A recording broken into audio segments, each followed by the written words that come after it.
Hey guys, நான் அர்ஷத். அதாவது யாருக்கெல்லாம் நைட் தூக்கம் வரலையோ, இல்லாட்டி யாருக்கெல்லாம் நைட் தூங்குறதுல ப்ராப்ளம் இருக்கோ, இல்லாட்டி அவங்களுக்கு இன்சோமேனியா இருந்துச்சுனாவோ அவங்க இந்த டெக்னிக்லாம் ஃபாலோ பண்ணுங்க அப்படின்னு சொல்லி நான் ஏற்கனவே ஒரு வீடியோல சொல்லியிருந்தேன். அந்த டெக்னிக்ஸ் நம்ம காக்னிட்டிவ் பிஹேவியரல் தெரப்பின்னு சொல்லுவோம்னு சொல்லியிருந்தேன். சரிங்களா?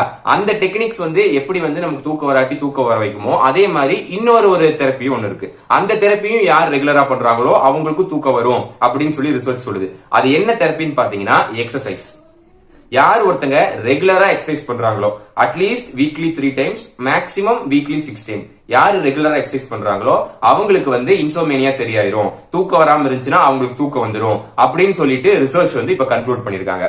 ஆனா இப்ப என்னன்னா, பொதுவாவே நம்ம எக்ஸசைஸ் ஒன்னா காலையில பண்ணுவோம், இல்ல சாயந்தரம் பண்ணுவோம், சில பேர் நைட் பண்ணுவாங்க. இப்ப இந்த இன்சோமேனியா இருக்கிற ஆளுங்க, இந்த நைட் டைம் தூக்கம் வராம ப்ராப்ளம் இருக்கிற ஆளுங்க பாத்தீங்கன்னா இவங்களும் இந்த 3 டைம்ல எந்த டைம் வேணாலும் பண்ணிக்கலாம். ஆனா இல்ல பெட்டர் ஆப்ஷன் என்னன்னு பாத்தீங்கன்னா ஈவினிங்கும் ஆர் நைட் பண்றதுதான்.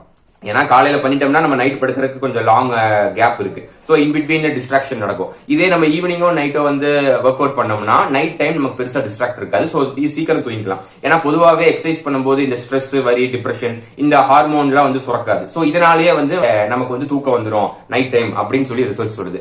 ஆனா இதுல ரிசர்ச் இன்னொன்னு என்ன சொல்லுதுன்னா, யாருக்கு ஒழுங்கா தூக்கம் இல்லையோ அவங்களுக்கு ஏற்கனவே பாடி வீக்கா இருக்கும். சோ இவங்க எக்ஸசைஸ் பண்றதுல ஒரு சின்ன டேஞ்சர் இருக்கு அப்படின்னு சொல்றாங்க. ஆனா அதுக்கு ஒரு சின்ன ரெமடியும் இருக்கு. என்னன்னா, யாருக்கு ஒழுங்கா தூக்கம் வரலையோ நீங்க எக்ஸசைஸ் பண்ணணும்னு விரும்புறீங்கன்னா எக்ஸசைஸ் பண்ணலாம். ஆனா லைட் வெயிட் பண்ணும், இல்லாட்டி வெயிட்ஸே இல்லாம free work out, push-ups, apps, pull-ups இந்த மாதிரி பண்ணலாம்.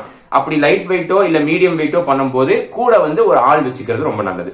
இப்ப இன்சோமேனியாவோ இல்ல தூக்கம் இல்லாம இருக்கிற ஆளுங்க வருஷ கணக்குல எக்ஸசைஸ் பண்ணாதான் உங்களுக்கு இன்சோமேனியால இருந்து வெளியே வர முடியும். அப்படிலாம் ஒண்ணுமே கிடையவே கிடையாது. ஆனா எக்ஸசைஸ் பண்ணா தூக்கம் வந்துடும் அப்படிங்கிறதுக்காக மத்த விஷயம் எல்லாத்தையும் கோட்டை விடக்கூடாது. அதாவது நைட் டைம் கவலைப்படுறது, போன் ரொம்ப நேரம் நோண்டிட்டே இருக்கிறது, ஒவ்வொரு நாள் ஒவ்வொரு டைமுக்கு தூங்க போய் எந்திரிக்கிறது, நைட் டைம் காஃபி குடிக்கிறது, இதெல்லாம் பண்ணக்கூடாது. நான் போன வீடியோல சொன்னதையும் ஃபாலோ பண்ணுங்க.